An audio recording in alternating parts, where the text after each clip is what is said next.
coach. And this show intention is to help you get clear on your thinking and to grow your business and to make confident choices in everything that you do. And I'm here every other Monday. You can find me at noon Pacific time and 3 o'clock Eastern Standard Time. And today we're going to begin a process of looking at those things I just mentioned, really looking at how you can get clear on your thinking, looking at ways you can use that clear thinking to grow your business and make confident choices. And the topic today is tangled thinking. It's a heady topic because it's all about thinking, right? So I'm going to use a couple of different metaphors that hopefully will help you get some footing, because metaphors are stories, right? Metaphors give us pictures. This is one of the paradoxes, I think, in all personal growth, any kind of personal growth work, is that there's thinking that has to be done, but yet we need to understand it on a heart level. So here's the first metaphor I'm going to give you. It's going to be about hair. So thinking about hair and how hair gets tangled. And how many of you have ever had tangled hair? Maybe especially for little girls, maybe you have a little girl, but I know I have memories of being a little girl and my hair would get really tangled. And sometimes it would be every single day. My mom would have to, when it was time for bed or taking a bath, she would give me, get the brush out, brush my hair. I didn't always like it.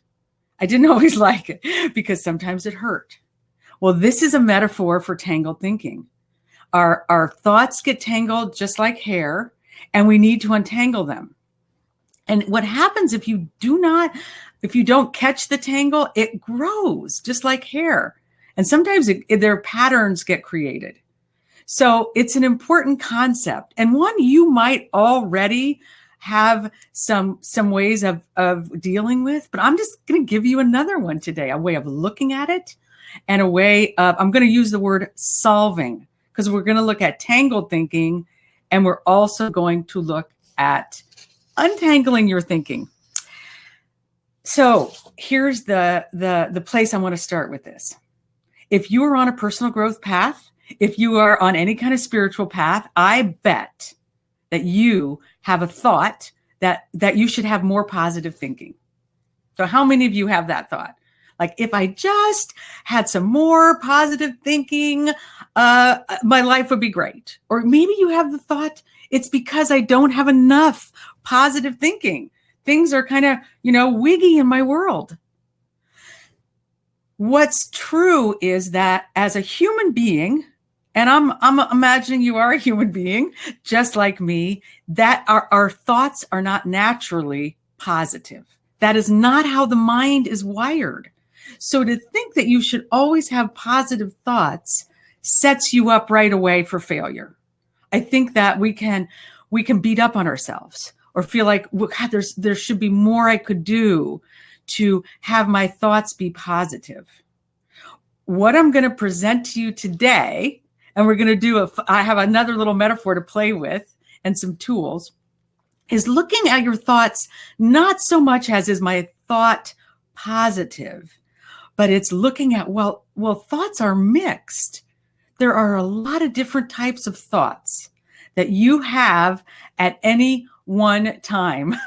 And yes, there's continually thinking. Our mind is continually moving.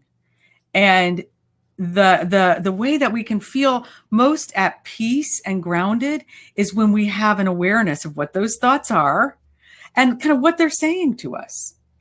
So number one is to accept the fact that you have a lot of different types of thoughts, and tangled thinking happens not because you have those thoughts, but because those thoughts get out of order. Right? How many of you have had an experience? Here's what I'm going to put the first question out, where there's something you really want. There's something you really want. I have that all the time. And when I go to make it happen, I start feeling mixed feelings. There's something that can happen and it can feel like a knot. when you really tune into your body. So there's a, like, tangled thinking can actually end up like feeling like a knot in your stomach. When I started, so in my book, The Soul Search, I lay this all out, this tangled thinking concept. This was a part of my, what I call cracking the code on conscious creation, because I discovered that there were all these different kinds of thoughts that people had. And what was tangling them up wasn't that they had those thoughts. It was that they were jumbled and out of order. And they were causing a stumbling block. I'm going to say there's that when we're really clear, then there's a flow. Have you noticed that? There's a flow when you are clear on what you want, you're clear on who you are, and like what it is, the direction you're headed. But when you're tangled, there's a confusion, there's a stopping. Maybe there's a stop-start. So to help you understand this part better, we're going to do a little, it's like a little storytelling, only I'm going to use a metaphor. And I'm going to ask you to play in with me on this metaphor. The metaphor is imagining that you want to bake a cake, right? So let's just put our imagining hats on, and you want to bake a cake. And you're thinking about this cake that you want. Now, because this is one of the key elements in tangled thinking. We want something, and our minds start to tell us how we're going to do it. Right? We're looking for results, like results that are good enough to eat. We're looking for those really yummy results. But our minds start telling us that here's what you have to do. Here's what's wrong. Here's the thing that might be getting in your way. And the tangle just starts. I'm going to, the next part of the story is going to show you how easily that can happen. So you want to bake a cake. And you're really excited about it. You know what you want it to look like, so in your thinking, you can start to see what the results are that you want to get. So you go to the cupboard and you take out a baking pan, and maybe you put the oven on, because these are things that you need to do when you're baking a cake. Get out pans, you grease them, you turn on the oven, you stick the pans in you stick the pans in the oven. And Suzanne's right. We need the right ingredients. But even before we need the right ingredients, we actually need to know what they are.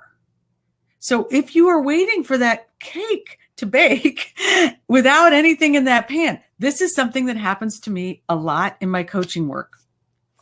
I have clients who come in and they say, Kat, I want this. And then they skip ahead, like something that might take a year and take a lot of ingredients put in it. They want that to happen within a month. This is how our tangled thinking happens. So here's the untangling piece. And Suzanne was exactly right. You want to make sure you have the right ingredients. So you open up your cupboard doors and you see what you have. You maybe have a recipe. Maybe you know it by heart. Well, do you have all the ingredients? You pull them out, you put them on the counter, and you look, do you have the flour? Do you have the eggs? Do you have the vanilla? If you don't have all of the ingredients, you know what you need to go get. It's not so this is another piece in tangled thinking, because we think we don't have a necessary ingredient, and that can just stop us. Oh, I don't have it. I'm not good at that. This is never going to work. How many of you have ever had that thought? I don't really think I have what it takes to make this work. That's a tangled thought, because you're already set up with a desire and it's coming from your heart. And yet the tangle is stopping you at that moment. Back to the cake. Okay, you get the ingredients out. You have the right ingredients. So this is how it is. This is what I want. I want to build a house. I want my business to grow. I want to find my soulmate, whatever. And that's a great one, Suzanne. So there's needing help. And I'm going to get to that one a little later, because exactly. So you might need help in baking this cake. Maybe you don't know how to bake a cake. The next thing you want to do is see what is the order that you put the ingredients into the cake, because you want to mix the eggs. you want to like sift the flour. You want to put the eggs in first and then the flour, and then you blend those together. It comes out very, very differently than if you just take all the ingredients that are on your counter. I'm just kind of imagining it right now. What if you just dumped it all in, right? You just pulled out the boxes or whatever. You dumped it all in. You might get lucky. Here's the thing with tangled thinking. Sometimes we get lucky. And the thing that we're really wanting to create, it doesn't come out, just the cake comes out. Maybe it's a little, not quite the same color of cake we were imagining, or it's kind of lumpy. Really, really different when you put in the right ingredients and you put them in the right order. So when you do that, you're also able to access your creativity. When you untangle your thinking, and I'm gonna unpack this in a moment, take it back to just pure thinking to show you how the order of your thinking is the key, how important that piece is. And can you see already that making a cake, how much easier it is and fulfilling when you know these are the ingredients, this is how I mix them, I know I have all the right ingredients. And as Suzanne so brilliantly put in, I know that I have the help that I need. So often we need help. We might not know. So and shame gets in the way. There's a tangle. Shame is a huge tangler, because then that stops us from moving forward to get the help we need, or even, this is something I'll admit to, and I'll have a lot of collaboration, whatever the word is, from Curtis, that I don't always read instructions. I do not always read instructions or recipes.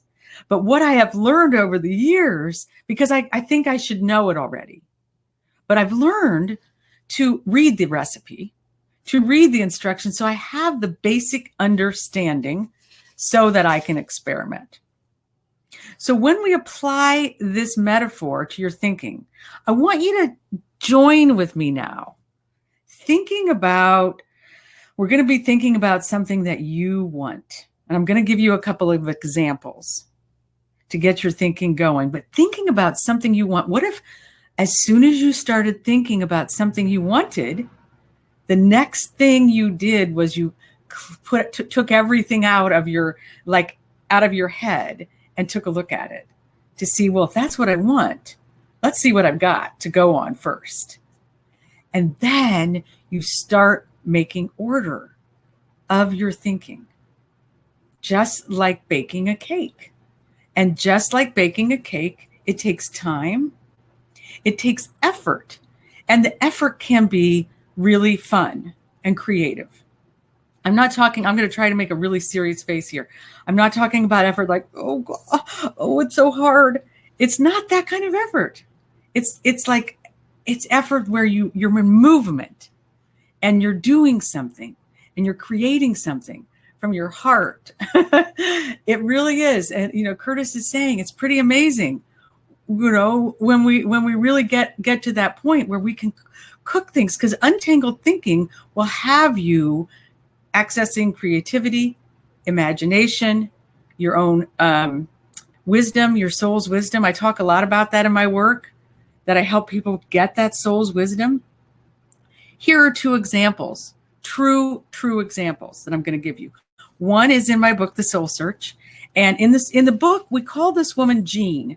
And I just want to put out a disclaimer right now, because I'm going to talk about other people on the show. When I'm going to talk about a client and I say to you, this is a client of mine, two things have happened. One, I'm totally disguising all of the details about a real client, or I've asked permission. And this story is one that I asked permission. Even though I did change the name, her name's not really Jean. But here's a woman who came to me and she wanted help in her marriage. She came into the first session and she's like, Kat, I love my husband. Something's missing in my marriage. I don't know if I'm going to be able to do anything about it. I'm afraid I won't be able to do anything about it. I'm not ready to leave the marriage, but I really love him. And then this was the big one for her. She's like, and I'm afraid of rocking the boat. So she came and she said, I've been trying to figure this out for so long, and I can't figure it out. I know I can't do it on my own. So she was a person who got, when she took the ingredients out of the cupboard, she needed help, and she came to me. So the first thing I helped her do was untangle. We looked at, she loved her husband. She knew there was something missing. There are thoughts that we have that are not negative. A thought like something's missing is not a negative thought. It can be absolutely true. There's something missing. I don't know if I'm going to be able to do this. There's a true thought. She didn't know if she was going to be able to make her marriage work.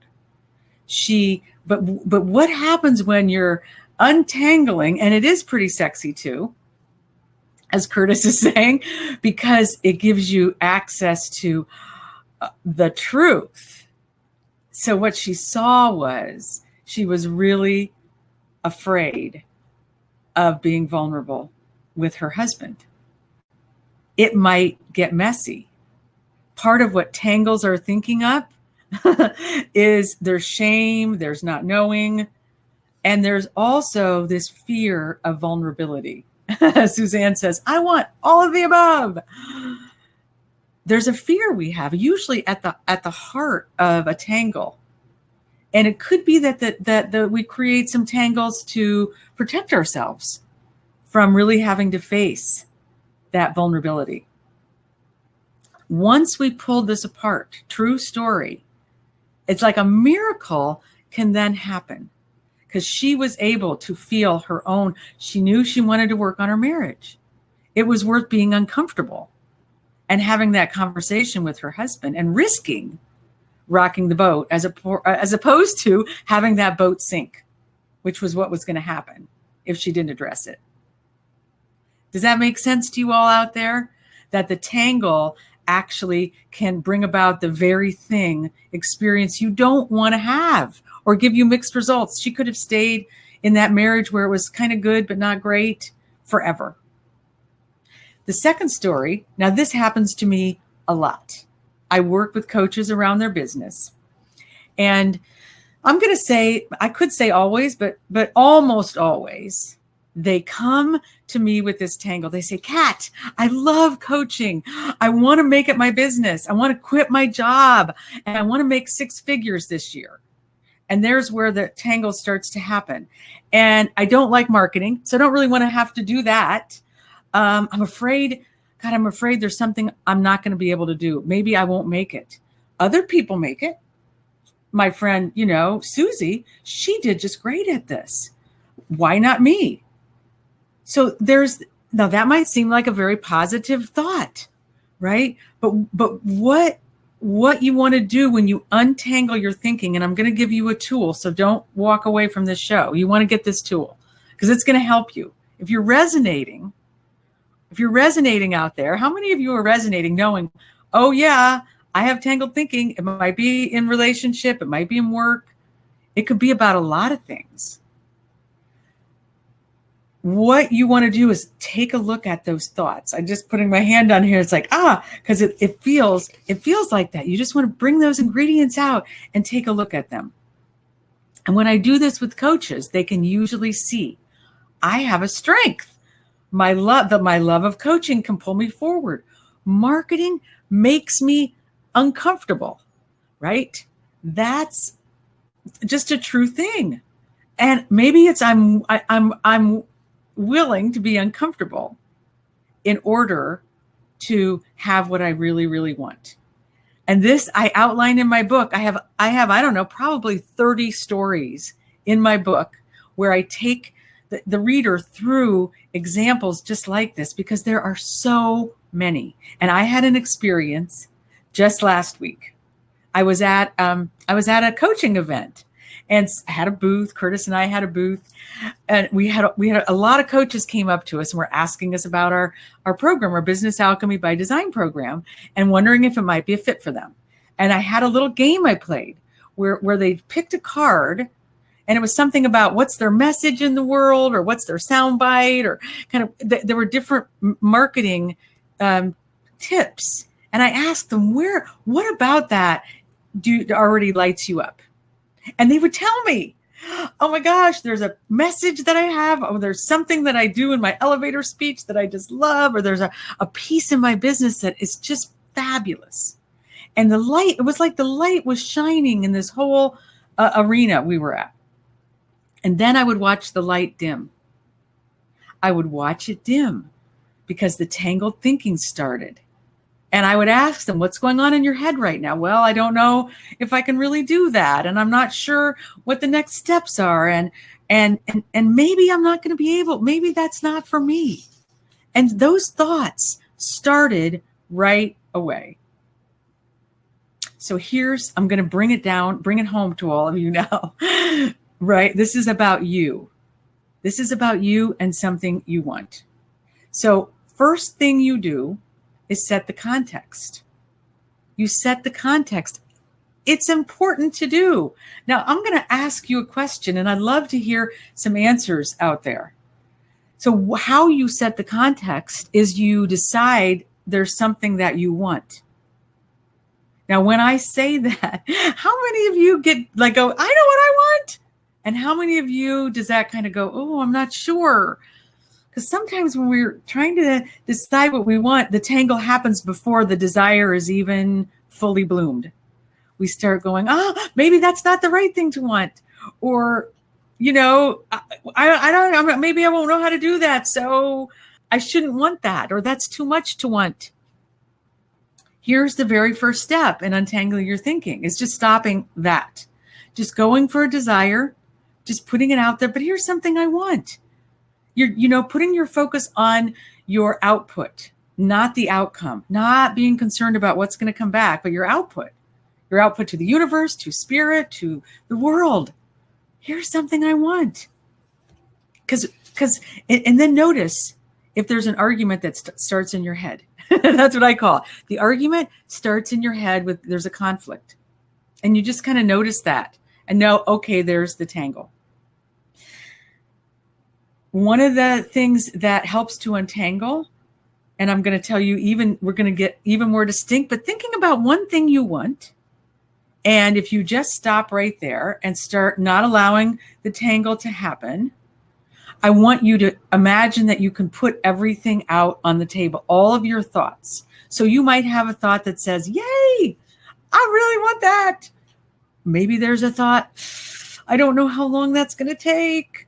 Maybe there's a thought, yes, maybe that's impossible. I'm just naming 3 kind of common thoughts. Here's your tip.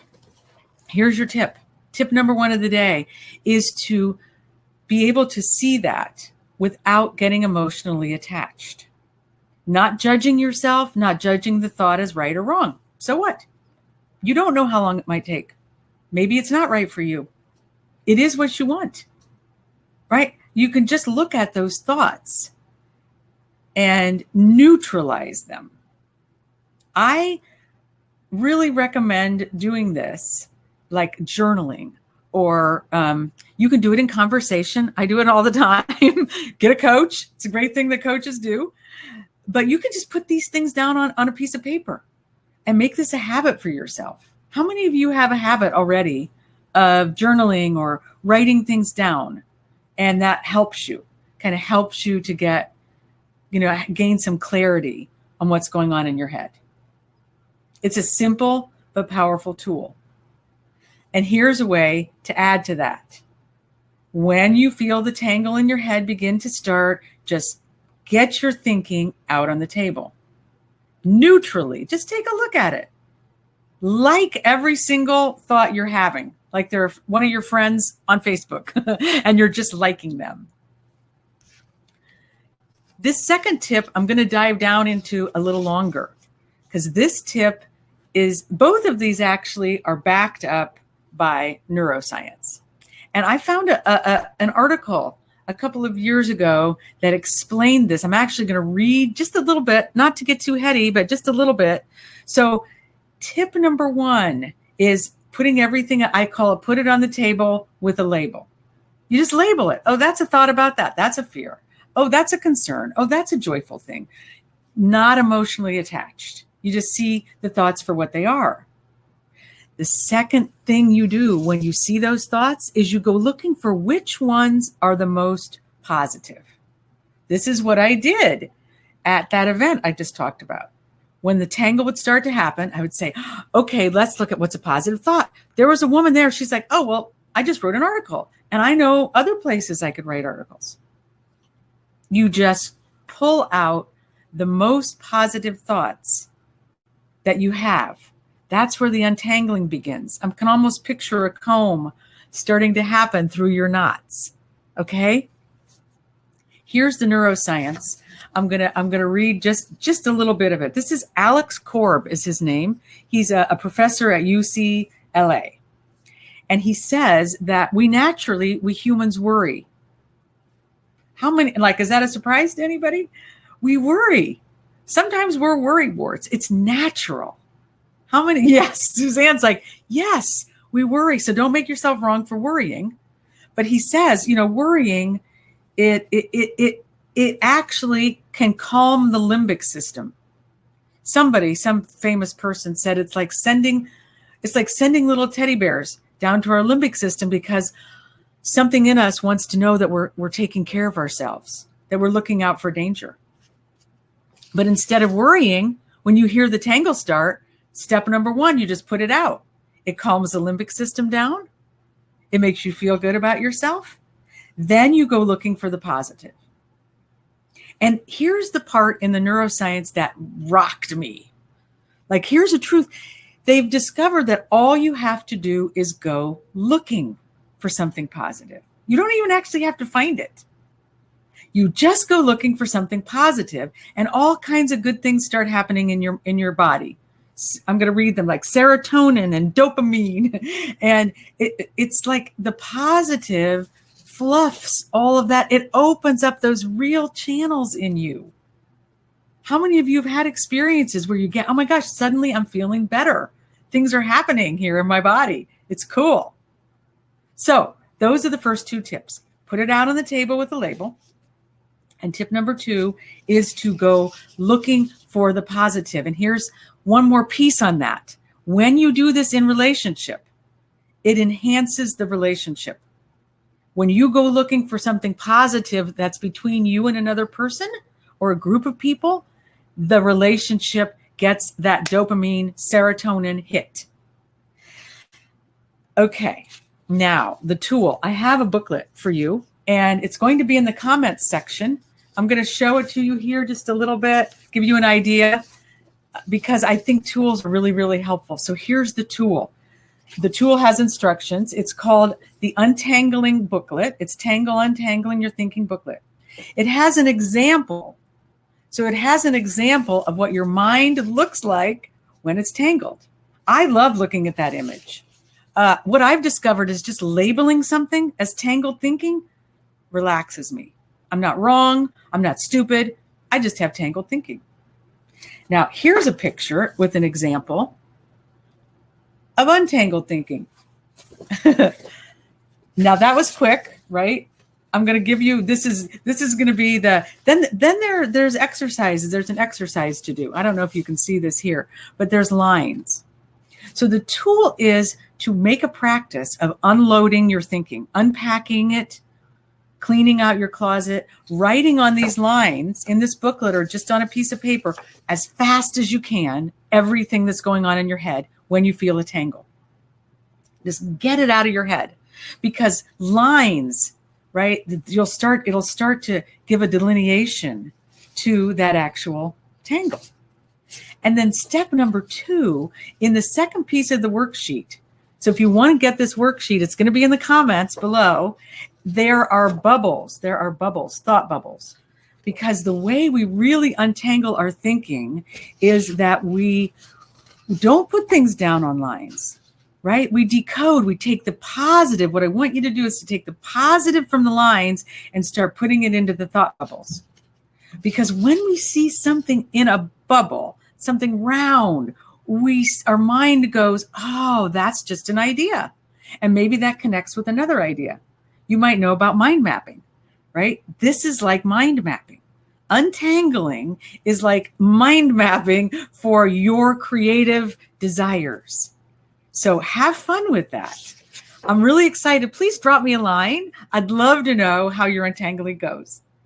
Thanks for joining me here today. I'm spiritual business coach, Kat Connect, and you can find me every other week, Mondays, 12 p.m. Pacific Standard Time. Go have fun untangling your thinking and be sure to bring the joy.